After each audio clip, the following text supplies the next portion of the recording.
La Bible dit que un des 7 anges qui tenait les 7 coupes remplies des 7 derniers fléaux vint. Et il m'adressa la parole en disant, viens, je te montrerai l'épouse, la femme de l'agneau.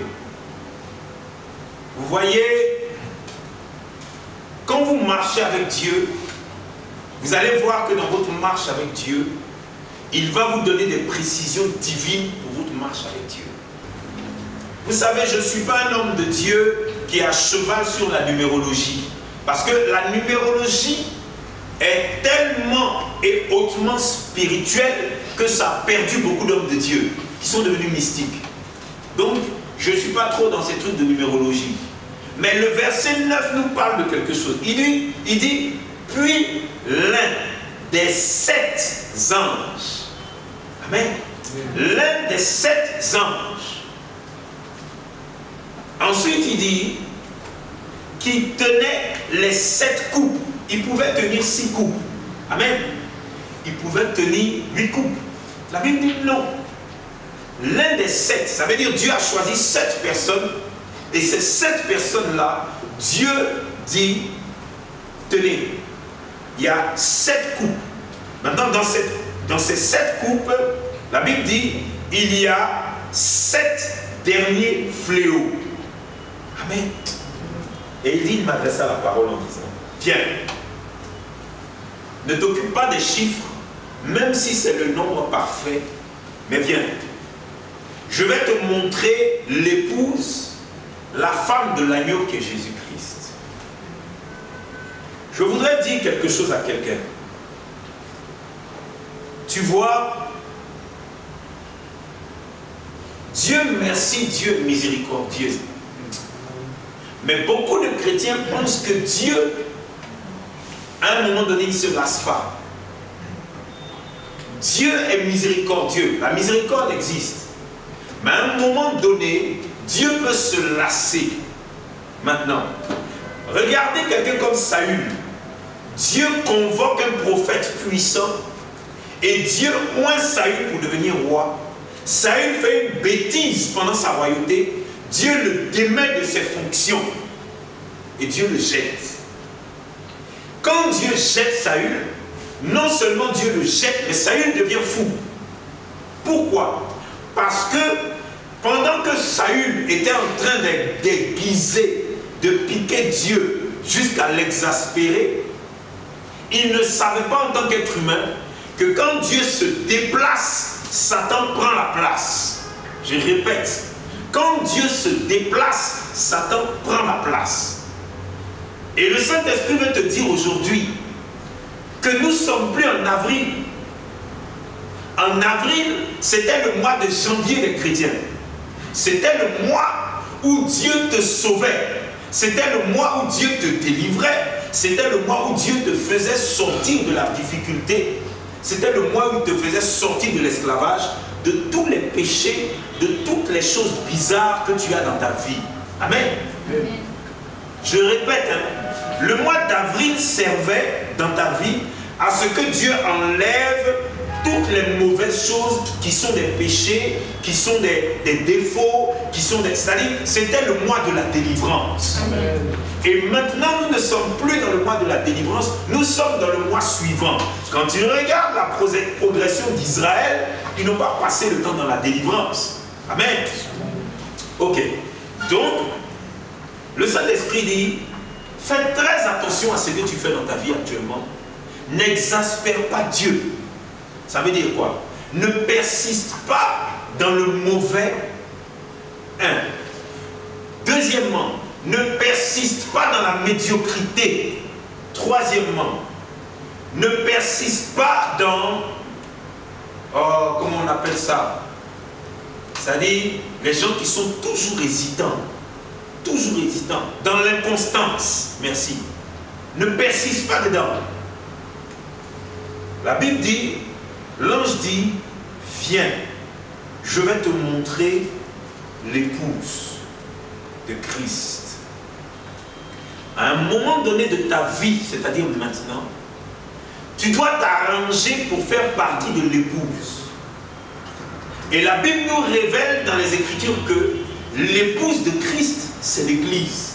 Et la Bible nous révèle que l'Église, c'est toi. Ce n'est pas le centre chrétien d'enseignement biblique. La Bible dit que l'Église, c'est toi. Maintenant, Dieu dit, je libère ma grâce, je libère ma bonté, je libère ma bénédiction. Maintenant, tout est entre tes mains. Quand tu demandes à Dieu aujourd'hui, Seigneur, pourquoi ça ne va pas dans tel ou tel domaine, il dit, mais parce que tu ne te comportes pas comme une épouse de Christ. Tu n'es pas en train de marcher comme si tu étais l'épouse de Christ. L'épouse de Christ, c'est le chrétien qui a fait de lui-même le temple sacré de Dieu et qui marche selon les ordonnances, les préceptes de Dieu. Le chrétien qui manifeste la grâce et la bénédiction. Oh, merci Saint-Esprit, je vais vous expliquer. Regardez, nous sommes ici et Dieu nous a tous bénis en Christ. Il nous a bénis en Abraham, il nous a bénis en Israël.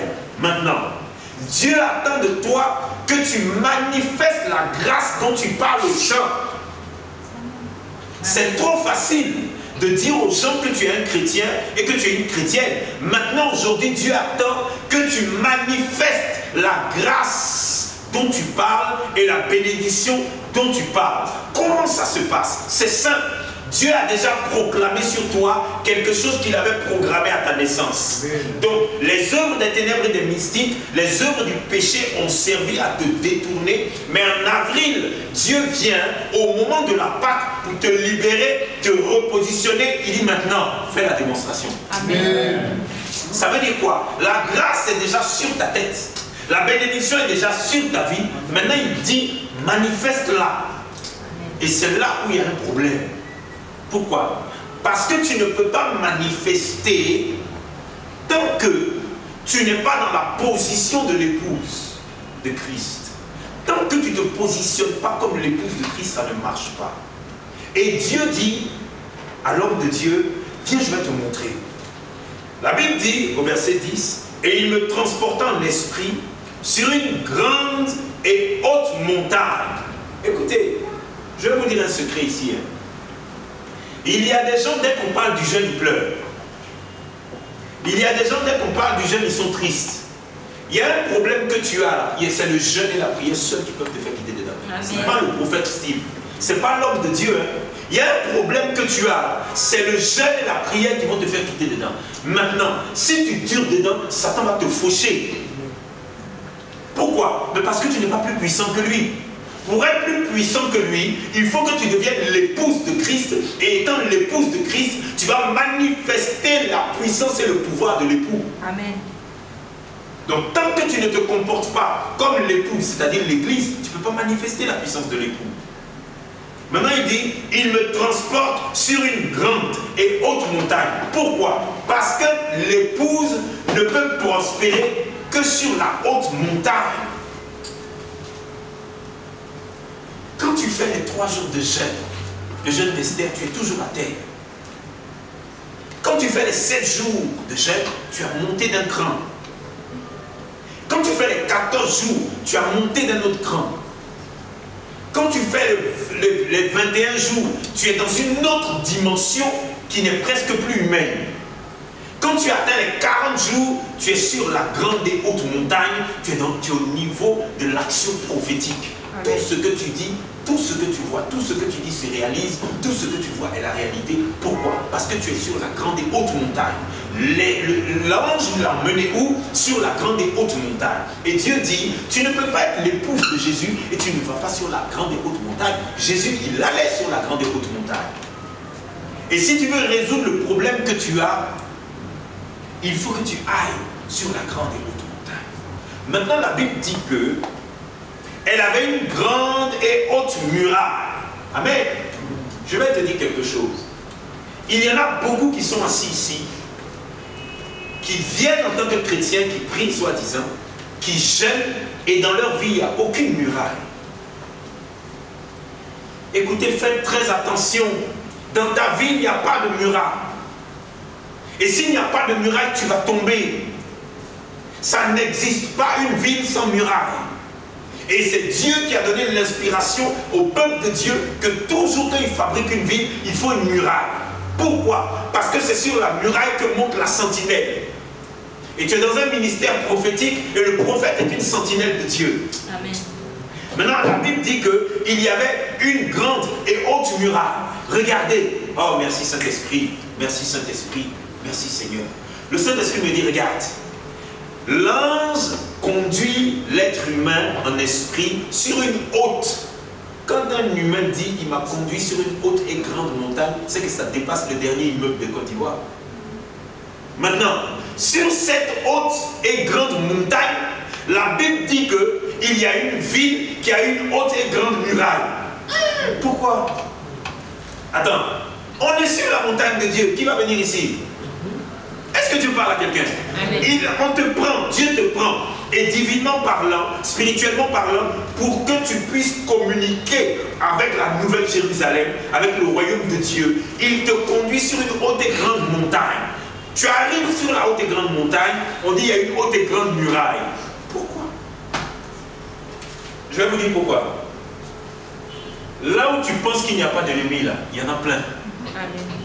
Là où tu penses que tu es en sécurité, tu ne l'es même pas du tout. Regardez, je dormais dans la nuit. Et puis j'ai entendu boum, boum, boum, boum. Je me suis réveillé. J'ai dit à mon épouse, ah, on dirait qu'on frappe à la porte. Donc je suis parti, j'ai regardé dans l'œil de Judas, rien. J'ai dit, qui est là? Rien. J'ai regardé un peu partout, rien. Je suis parti me coucher. Je suis parti me coucher 30 minutes, j'entends boum, boum, boum, boum, boum. Je me suis levé doucement, je suis parti me mettre à genoux, j'ai commencé à prier mon Dieu. Pourquoi? Mais parce que c'est Dieu qui tapait, mais dans la porte qui est dans mon corps. Et il y en a ici, Dieu, parfois Dieu vient et il fait comme ça. Tu entends, mais la porte est dans toi. C'est dans ton corps, la porte. Moi j'ai eu la grâce en 2006 que le Saint-Esprit me montre dans mon corps. Ton corps est comme un palais, il y a des routes, il y a des portes. Tout ça, on peut se promener dedans. C'est pour ça que les démons, quand ils rentrent dans le corps humain, ils se cachent d'un coin. Les pasteurs chassent jusqu'à tant que tu ne l'as pas trouvé dans le petit coin, là, il ne sort pas. Il peut se cacher dans le bout des doigts de quelqu'un. Donc on va le chercher, on ne le trouve pas. Le Saint-Esprit m'a montré tout ça. Je me couchais par terre pendant mes 40 jours, 40 nuits. Quand j'ai fait mon jeûne de 40. Et le Saint-Esprit m'a montré dans ma tête. Et puis maintenant il s'est déplacé dans mon corps et puis il me montrait. Et donc Dieu tape, toc, toc, toc, toc. Je me suis dit, bon, qu'est-ce qui se passe? Mais il peut se passer qu'il y a un danger qui nécessite que tu parles. Tu ne sais pas où est le danger, tu ne sais pas quand est-ce qu'il va déclencher, mais le Saint-Esprit a besoin que là, tu parles. Il a besoin que tu pries, donc il te réveille. Prie. Amen. Il dit, mais il y avait une grande et haute muraille, elle avait 12 portes, et sur les 12 portes, 12 anges. Qu'est-ce que je disais? Sur les 12 portes, 12 anges, et des noms écrits, ceux des 12 tribus, les fils d'Israël. À l'Orient, il y avait plusieurs portes. Regardez, je vais vous dire quelque chose. La Bible dit que il y avait 12 portes. Le Saint-Esprit dit le thème c'est la 13e porte. Pourquoi? Je me suis demandé, ah mais Seigneur, dans Apocalypse 21, il y a 12 portes. Il dit, je vais t'expliquer. Et je veux que tu expliques bien à mes enfants ce qui ne va pas dans leur vie. Lorsque vous arrivez plus bas, j'ai été choqué. La Bible dit les fondements de la muraille de la ville étaient ornés de pierres précieuses de toute espèce. Le premier fondement était de jaspe. Le second fondement était de saphir. C'est au verset 19. Le troisième fondement était calcédoine. Le quatrième fondement était l'émeraude. Le cinquième fondement était sardonyx. Le sixième fondement était sardoine. Le septième fondement était chrysolite. Le huitième fondement était le béryl. Le neuvième fondement était le topaz. Le dixième fondement était chrysoprase. Le onzième fondement était diacinthe. Le douzième fondement d'améthyste. Amen. Regardez, un lieu où il y a 12 portes Et les 12 portes, il y a 12 fondements. Fondation, c'est-à-dire, il y a 12 fondements, il y a 12 secrets. Parce que le fondement, c'est la parole de Dieu à la base. Et la Bible dit, il y a 12 fondements. Dans les 12 fondements, il y a le signe des 12 tribus. Dans les 12 fondements, il y a le signe des 12 apôtres. Donc dans les 12 fondements, il y a le signe des chrétiens que nous sommes. Ils disent, nous sommes l'épouse. Il y a 12 fondements. Les 12 fondements sont des pierres précieuses. Qu'est-ce que le Saint-Esprit veut nous dire? Il veut te faire comprendre quelque chose. Il dit, regarde, il y a quelque chose qui ne va pas dans ta vie pour une raison simple. Premièrement, tu es l'épouse de Christ. Tu es l'époux. Alors, quand je dis l'époux, c'est à cause des hommes. Mais nous sommes tous l'épouse en tant qu'église. Amen.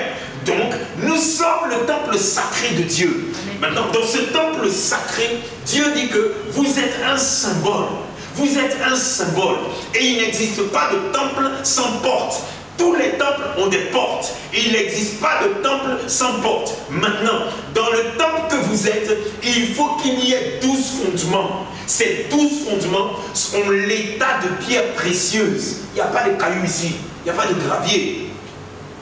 Pourquoi il y a 12 pierres précieuses? Parce que il y a 12 niveaux, 12 dimensions dans la sainteté et dans la pureté que tu dois atteindre. Tu n'es même pas au numéro 1.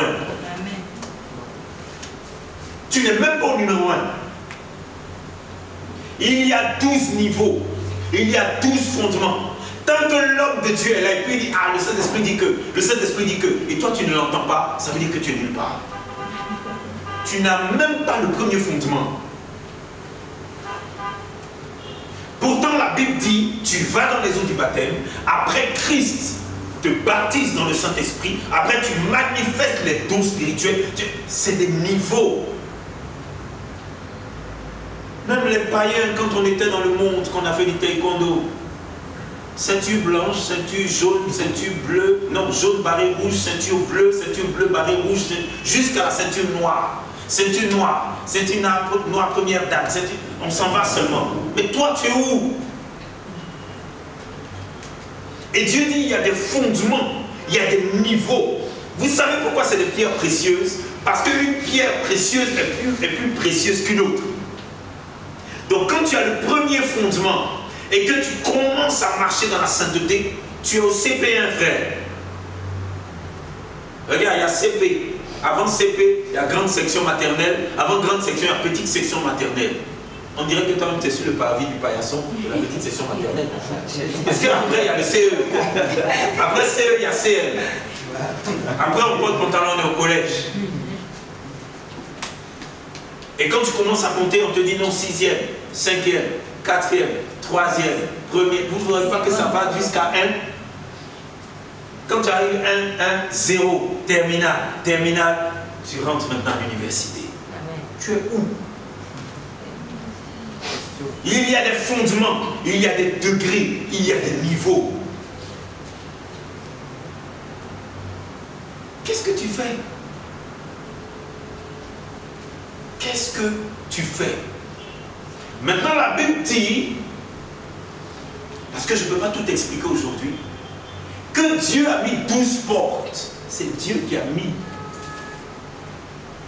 D'où est venue la 13e porte? D'où est venue la 13e porte? Le Saint-Esprit dit, regarde, ce que tu as prié tout à l'heure et puis tu dis, Seigneur, aide-moi. Aide-moi, je vais m'en sortir. Tu dis ça parce qu'il y a un problème. Et ton problème, c'est la 13e porte. Dieu a placé 12 fondements. Il a placé 12 tribus. Il a placé 12 apôtres. Il a placé 12 noms. Il a placé 12 portes. Et toi-même, tu as placé une 13e porte. La 13e porte vient de toi. La 13e porte vient de toi. C'est toi qui as créé une 13e porte d'entrée. Qu'est-ce que c'est la 13e porte? La 13e porte, elle a été ouverte, elle a été créée le jour où tu as fait rentrer le plus petit péché quelconque dans ta vie. Le jour où une seule fois tu as décidé, je n'écoute pas Dieu dans tel domaine, À partir de ce jour, la 13e porte est née. À partir de ce jour, la 13e porte a été ouverte. À partir de ce jour, des esprits sont entrés par la 13e porte. Il n'y en a que 12 dans le temple. Maintenant, toi, dans ton temple qui est ton corps, tu as instauré une 13e porte, tu as instauré un 13e fondement. Mais ce fondement-là qui se casse dans ta vie, cette porte qui se casse dans ta vie, c'est toi qui en es l'auteur. Comment tu as fait? Un jour, tu as menti à Dieu. Comment tu as fait? Un jour, tu as menti à un frère ou à une sœur chrétienne. La 13e porte est née ce jour-là. La 13e porte a été ouverte ce jour-là. Et des esprits sont entrés ce jour-là. Et maintenant, tu dis que ça ne marche pas. Vous savez, c'est tellement anodin quand Satan commence à travailler. Satan peut donner le palu. Satan peut donner la migraine. Satan peut donner la diarrhée. Satan peut donner le sida. Satan peut donner même Covid. Satan peut tout donner. Tout ce qui existe, Satan peut le faire exister à partir du moment où c'est ténèbres. Ça veut dire tout ce qui n'est pas de Dieu, qui vient de l'obscurité, Satan peut donner. Satan peut organiser une dispute à partir de rien. Satan peut organiser une guerre à partir de rien. Satan peut organiser des pertes en vie humaine. Tout ça, ces choses viennent à cause de la 13e porte. Qu'est-ce que la 13e porte? La 13e porte, c'est le péché, la porte d'entrée que toi-même tu as conçue. Toi-même tu t'es fait maçon, toi-même tu t'es fait menuisier, toi-même tu t'es fait serrurier. Tu as créé une 13e porte dans ta vie et tu as dit à tous les démons, passez dedans.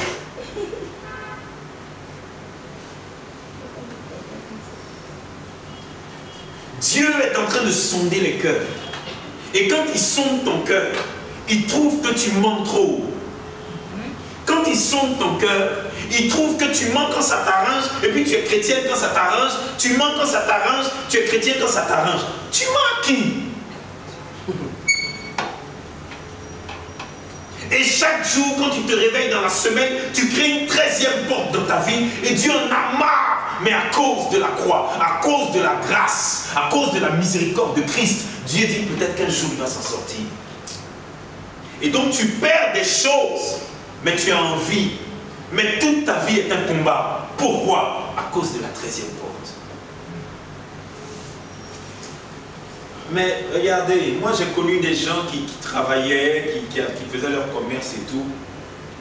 Et ils estimaient que, vous savez, c'est pour ça que l'argent fait peur. L'argent rend bête, hein. Ça rend trop bête. C'est-à-dire que tu n'as rien. Et puis tu vas commencer à recevoir 5 millions par mois. Et tu trouves qu'à cause du fait que maintenant tu es liquide, tu es devenu un kenneur. Un chrétien, il fait des ken. C'est-à-dire le business l'a tellement rendu bobo. Et il veut montrer au monde que lui il est devenu un businessman. Et à partir de là, tu retournes dans le néant. Tu n'as plus rien. Et tu pleures encore pour recommencer. Pourquoi? Tu as ouvert la 13e porte. Mais la Bible dit, suffis-toi avec ce que je te donne. C'est ce que Dieu dit. Amen. Pourquoi il te donne un peu, tu veux jouer les kenneurs? Avant, tu n'avais rien. Et ça fait tellement pitié. Je bénis le Seigneur. Vous savez, moi j'ai tellement envie de cogner. Mais Dieu me retient, il dit non, mais quoi? Oui, mais parce que quand quelqu'un fait, ça dit, tu fais exprès d'être bête, ça me dérange. Il dit, mais n'ouvre pas la 13e porte. Satan va te tuer. Satan va t'appauvrir. Regardez, le samedi, on était à l'évangélisation. J'étais derrière Colombie là-bas. Puis je marchais. Il y avait Elifal et puis Mireille qui étaient devant, moi j'étais derrière. Et puis j'ai dit, mince alors. Mais c'est un autre monde ici. Et puis ils sont dedans. Un monde perdu. Et ils sont dedans. Ils vivent dedans. Et pendant que je marchais, j'étais là. Et puis il y a un qui a vu son gars. Et puis il dit, donne-moi fan là. Donne-moi fan là. J'ai dit, hé, même 25.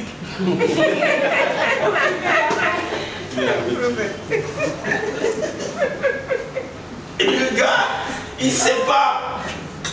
C'est-à-dire qu'il a ouvert la 13e porte. Et Satan l'a menotté. Je vais vous dire ce qui est la 13e porte. Allons dans 1 Corinthiens 5. On entend dire généralement qu'il y a parmi vous de l'impudicité, et une impudicité qu'elle ne se rencontre pas même chez les païens. Amen. C'est au point que l'un de vous a la femme de son père, et vous êtes enflé d'orgueil, et vous n'avez pas été plutôt dans l'affliction. Regardez, je vais vous dire quelque chose. Quand tu ne sais pas pleurer, tu ne sais pas t'humilier, tu ne sais pas t'attrister pour peu de temps, parce que ce que tu fais est mauvais, un jour, Dieu va te signifier ton renvoi. La Bible dit quoi? Dernier verset. On y apportera la gloire et l'honneur des nations. Il n'entrera chez elles rien de souillé, ni personne qui se livre à l'abomination et au mensonge. Il n'entrera que ceux qui sont écrits dans le livre de vie de l'agneau. Mais la Bible dit, ne vous y trompez pas. Ceux qui mentent, ils n'entreront pas chez Dieu, et c'est la 13e porte. Et Dieu a 12 portes. Toi, tu envoies une porte étrangère. Pourquoi? Parce que tu mens. Les hommes qui portent les boucles d'oreilles, c'est la 13e porte.